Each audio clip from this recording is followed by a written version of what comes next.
17 अक्टूबर से सरकार के विरुद्ध सड़कों पर उतरेगी प्रदेश पेंशनर्स संयुक्त संघर्ष समिति। हिमाचल प्रदेश के पेंशनर्स एसोसिएशन का जो ज्वाइंट फ्रंट बना है, उसके सभी सदस्य आगामी 17 अक्टूबर को पूरे प्रदेश के सभी जिला मुख्यालय पे हजारों की संख्या में सरकार के विरुद्ध धरना प्रदर्शन करेंगे और सड़कों पे उतरेंगे। हिमाचल प्रदेश के सभी प्रमुख 17 संगठनों का जो ये हिमाचल प्रदेश में एक ज्वाइंट फ्रंट बना है, उसने अभी 16 सितंबर को हिमाचल सरकार को 14 सूत्रीय मांग पत्र 1 महीने के नोटिस के साथ भेजा है। उसमें सरकार से आग्रह किया गया है कि सरकार 16 अक्टूबर तक ये जो हमारी मांगे हैं, डिमांड चार्टर जो दिया है संयुक्त संघर्ष समिति ने, उसकी मांगों को सरकार स्वीकार करे। अन्यथा 17 अक्टूबर को पूरे प्रदेश में हर जिला मुख्यालय पे संयुक्त संघर्ष समिति के हजारों जो हमारे सदस्य हैं वो इसमें धरना प्रदर्शन करेंगे और सड़कों पे उतरेंगे। जो मांग पत्र सरकार को दिया गया है उसमें प्रमुख रूप से नए वेतनमानों की बकाया राशि का भुगतान किया जाना और 1 जनवरी 2016 से लेकर के 31/1/22 तक जो सेवानिवृत्त हुए हैं उनके सारी देनदारियों का भुगतान, चाहे वो ग्रेजुटी हो, लिव इन कैशमेंट हो, उसका भुगतान किया जाना और 17 वर्ष की आयु वालों को जो 30% बकाया रहता है उसका भुगतान किया जाना। 13% एडीए की जो किस्तें हैं, 111 महीने की किस्तें बनती हैं, उसका सरकार भुगतान करे। इसके साथ ही सभी बोर्ड, निगमों और अन्य जो जितने भी यूनियन हैं उनके सभी का जो मेडिकल भत्ते पड़े हैं पेंडिंग 3 वर्षों से, उसका भुगतान नहीं हुआ है, उसके लिए सरकार विशेष बजट का प्रावधान करे और उनके जो मेडिकल बिल है उसका भुगतान हो। एचआरटीसी का अन्य विभाग की तरह ही उनको 1 तारीख को सरकार जो है उनकी पेंशन देना सुनिश्चित करे और उनके जो अन्य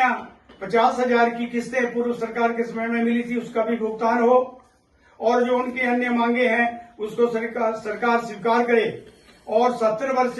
आयु वाले जो अधिक हैं, जैसे और पैटर्न पे सरकार ने दिया है, उनके पेंशनों को भी ये सुविधा मिले। हिमाचल प्रदेश इलेक्ट्रिसिटी बोर्ड में दिसंबर 2015 में जो रिटायर हुए हैं उसके बाद उनका रिवाइज एरियर जो है ग्रेजुटी, लिव इन कैशमेंट और पेंशन जो है वो रिवाइज की जाए। लोकल अर्बन बॉडी के जो 1/1/2016 से उनको वेतनमान जो है उसमें निर्धारित किए जाएं, क्योंकि उनको 2006 के आधार पे ही जो अभी पेंशनें मिल रही है उसका जो है उनको 1/1/16 से इसका लाभ दिया जाए।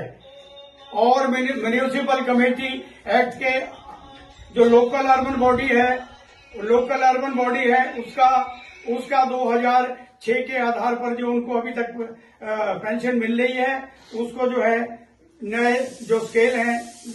2001/1/16 से उसके ऊपर उनको पेंशन दी जाए और एचपीएमसी एक्ट का जो रूल है 1994 का और 1906 का उसको उसमें इम्प्लीमेंट किया जाए। और इसके अलावा कारपोरेट सेक्टर के जो ज्वाइंट फ्रंट बना है 17 इनके कारपोरेशन सेक्टर का, उनको 2004 के बाद जितने भी सेवा निवृत्त कर्मचारी हुए हैं उनको सबको जो है पेंशन दी जाए, क्योंकि 2004 से इनकी पेंशन बंद की गई है, उसको इसी आधार पर दिया जाए। इसके साथ ही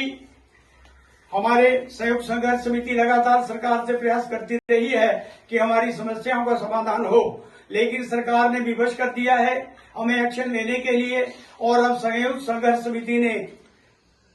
पूरा निर्णय ले लिया है कि अब हमारे जितने भी पेंशनर हैं वो सड़कों पर उतरेंगे और इसके लिए पूरे प्रदेश के हर जिला में संयुक्त संघर्ष समितियों का गठन कर दिया गया है और उसके अलावा ब्लॉक स्तर पर और मंडल स्तर पे जो है ये प्रक्रिया चल रही है, जो 5 अक्टूबर तक पूरी कर ली जाएगी और आगामी 17 अक्टूबर को एक विशाल प्रदर्शन पूरे प्रदेश में किया जाएगा। और यदि सरकार तब भी ये हमारी बातें स्वीकार नहीं करती है तो उसके तुरंत बाद एक्शन कमेटी जो है अगला प्रोग्राम चेकआउट करेगी और उसमें 1980 के इतिहास को जो प्रदेश में कर्मचारियों का हुआ था उसको पेंशनर दोहराएंगे और पूरे प्रदेश के कोने कोने से ब्लॉक लेवल से लेकर के